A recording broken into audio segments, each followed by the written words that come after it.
Next time you're in Dollar Tree, head on over to the Craft or Square section and grab one of these wall decor pieces and one of these little palette box pieces. Well, really, grab two of these joints because we're going to be making a fall pumpkin decor centerpiece. Listen, people, I know you're doubting me right now, but just roll on with me. The end result's going to shock you. To start off, we're going to need to nip the tip off of these and make them flat. So this way they sit flush on the table. Now, to do that, I'm going to bust out the big gun. If you got yourself a little craft table saw, by all means, use that. But anytime I can bust this joint out, I make it happen. Now, a little piece did go flying off of there. One piece is good. So, I mean, I was like, you know what? We'll wing it. It'll be just fine. For our paint color, I'm going to take some of this Rust-Oleum textured spray paint. Now, you want to make sure you shake this up really well. And for my ASMR lovers, I got you.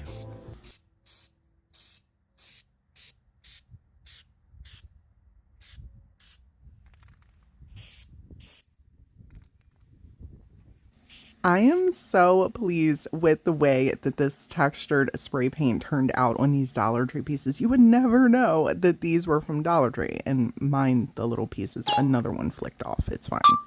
Now we're going to need to bring on in the miter shears. I'm going to be using these to cut down our large paint sticks so we can create stems. Feel free to create a stem or use whatever bits you would like for your stem. This is just how I chose to go about it. And I will tell you, for the large paint sticks, this is not the easiest way. Use anything else to cut this. I don't know why I keep torturing myself. Oh, it's so rough on my hands. But here we are. I did get to the end result of two little paint stick bits and took some yarn to wrap them in. Again, feel free to use twine. You could use some nautical rope, whatever you would like to wrap fabric to wrap your pieces in. I just went with some yarn. I liked the cream color and thought it would look good with the textured paint. To attach our pieces, I'm just going to be using some tacky glue. I've had really good experience over the years creating pieces and reselling them whenever it comes to taking fabric and attaching it with tacky glue. I know that it's going to give me that good lasting hold. So I just put a nice generous amount on our pumpkin here and then smushed the stems in place. Now for some added fuzzies inside, because, you know, things are a little wonky if you don't use hot glue to like hold it in place, I grabbed some of my little clamps and just clamped them down. And then I grabbed some messy moss because, I mean, it's fall. It's probably the only time of year I'm going to be using moss. So, I mean, I grabbed some and I placed it around our stem. One, it's going to kind of hide that disconnect. And two, it just makes it a little bit more fallish. I grabbed some little sprigs of bits and then tore up some fabric to make a little messy bow. And you're welcome for the ASMR.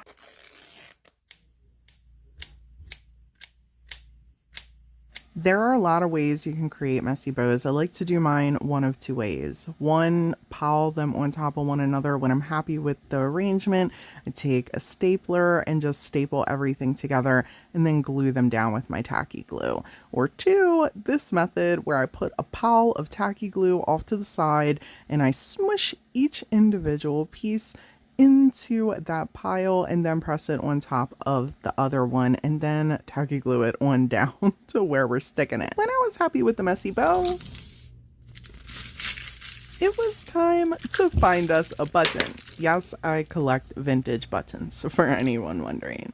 And this is not all of them. I found some buttons that I felt matched and glued them in the center of our messy bow and then attached everything together. Absolutely love how this piece turned out.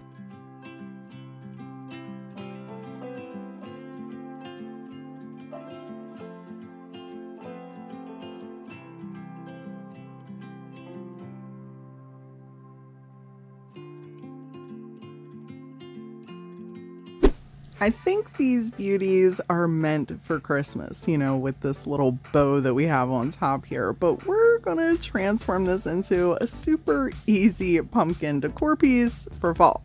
Listen, I'm really gonna need you to stop down me. I'm starting to feel some kind of way about it. Grab you some little mini pumpkins. These are from Dollar Tree. You pick whatever ones you would like to use. And then grab you some lace, grab you some fabric, completely up to you. I'm gonna pick burlap ribbon, and you could use regular burlap. Again, completely up to you. Take the idea and remix it for what works best with your decor.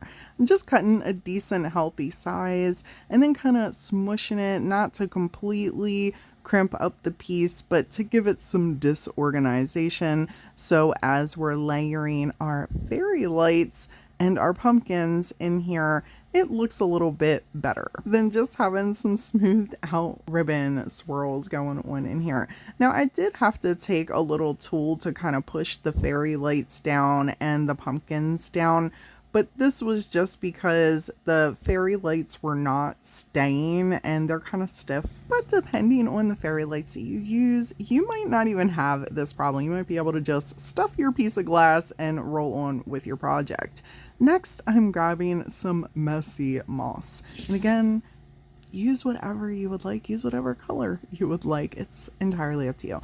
I'm putting this on the top where we have that bow to kind of create a pumpkin feel on the top of this instead of it looking like a present. I thought this would create more of that pumpkin feel, and I put a decent amount on the top and then grabbed some little bits that I had in my stash. These are just some knob type things, some cork type things that I find whenever I'm thrifting or out at estate sales, and keep them in little containers.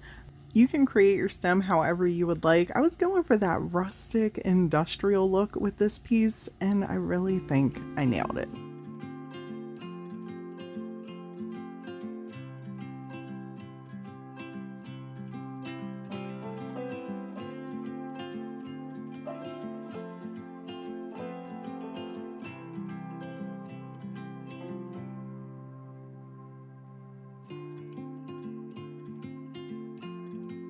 These large craftwood pieces at Dollar Tree are perfect for so many DIYs that you can create at home. Today we're going to cut one down and turn it into a large tag decor piece for fall, incorporating this pumpkin piece. And people, being real with you, if you're trying to save money because you have a lot of projects to make like this, go to Home Depot, get a piece about this size and cut it down. You'll save some money. Now I busted out my big ol' miter saw for this project, and then I turned our piece on 45-degree angle so we could nip the edges off of our pieces of wood. And we're just going to do it at the top edges, and I'm going to leave about 1/4 of an inch to an inch in the center, giving us that tag look.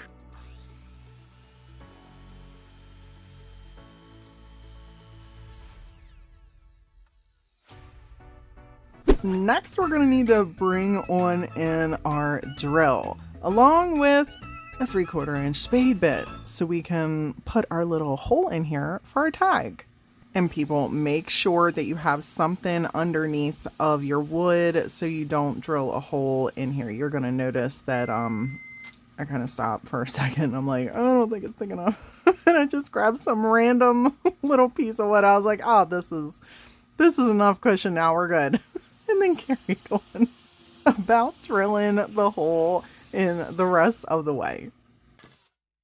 Now everything's a little crusty, so we're going to need to bring on in our little finger sander and give everything a little shave down. And I went around the whole piece doing this. Now, if you want to keep yours a little rustic, you don't have to, sand yours down. This is just how I went about it. Next, I grabbed my white Waverly chalk paint and spritzed down the wood and gave the front and the sides a nice coat. I did not cover the back with this paint. And because I get asked often, why am I spraying the wood? It just helps move the chalk paint around a little bit, it thins it out, and it helps conserve some of my paint. While that's drying, it is time to pick out a napkin. So I busted out my stash and went through our candidates until I landed on one. I thought this piece would be perfect because it was a full large design. It didn't have a repetitive one in different sections of the napkin.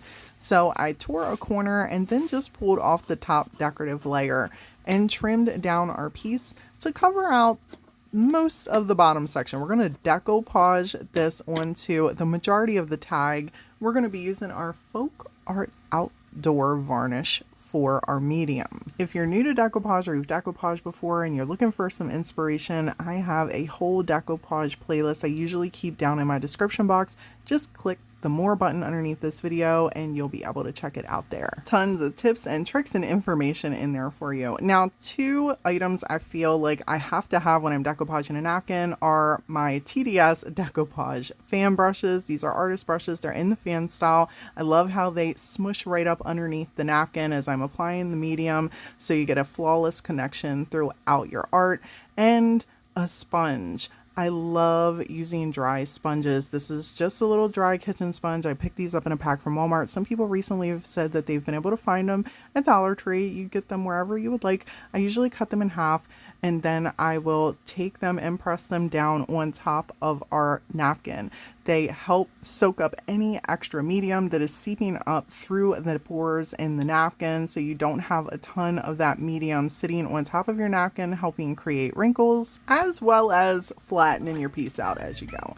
Now we're going to need to bring on in the finger sander after our piece is completely dry. You do not want to sand off your decoupage while it is still wet. Allow it to dry at least 3 to 4 hours if you got the patience. I let mine dry overnight and then took the same folk art medium and went around the top of the napkin, putting a light layer of sealer.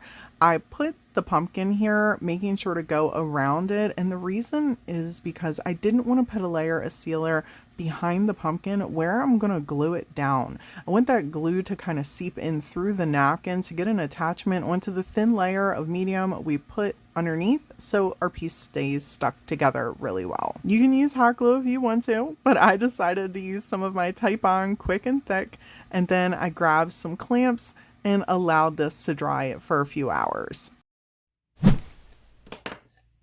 And just to be sure our piece was stuck on there, I wiggled it around just a little bit. And then I brought on in some burlap ribbon, and I took enough off that I could wrap the ribbon right behind each other, so it gave a little bit more of a high-end look and it wasn't see-through. And I was happy with the length. It was time to bring on in the stapler so we could pop a couple of staples in the back of the shirt. I feel like I haven't brought in the stapler in a video in a long time. It's nice to see you, Fred.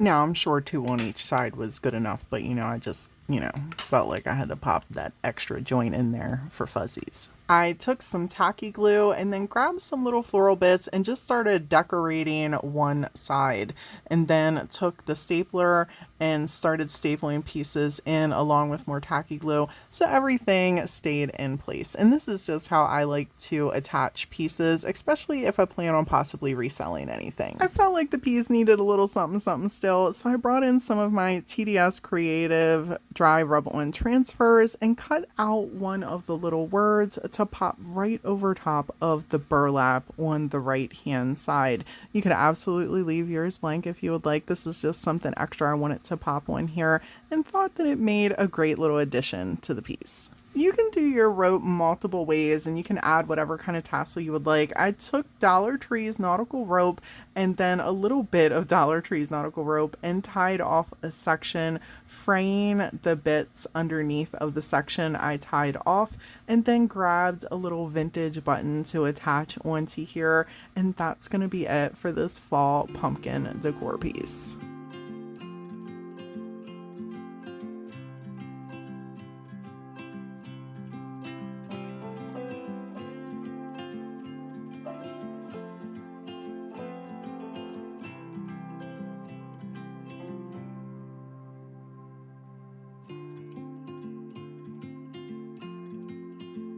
These little truck pieces at Dollar Tree are so plain, but we're about to transform this into a beautiful centerpiece.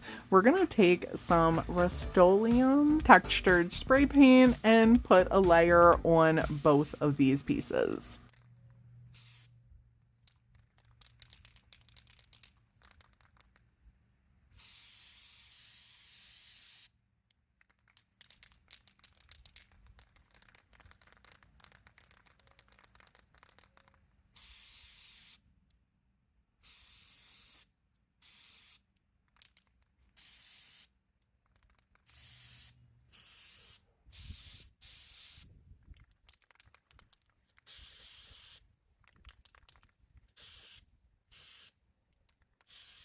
I thought this turned out pretty great on top of these trucks. Now at the end of the day, we're going to need two, not one, but two of the pallet boxes for this project. I did use tacky glue to attach the boxes to the truck.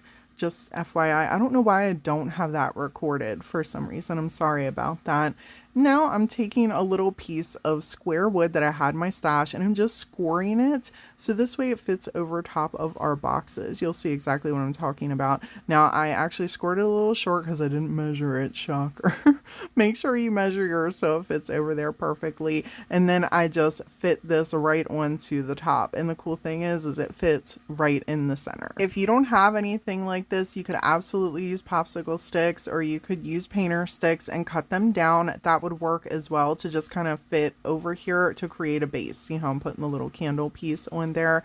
Next, I'm using some ribbon and just kind of shoving it in there. You could absolutely use floral foams, completely up to you. I was actually out, so this is my this is my backup go-to for this idea. And then I shoved messy moss all around to cover up the little wood pieces and put our candle piece over there so you couldn't really see the whole bottom of the candle, and where the wood was, it kind of all blended in pretty well. And then I just added in little extra pieces.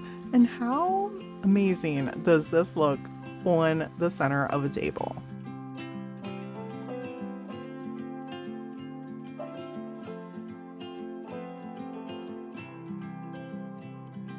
If you're looking for more fall DIY ideas, check out this video right here. And as always, people, thank you all so much for hanging out with me today. Until next time.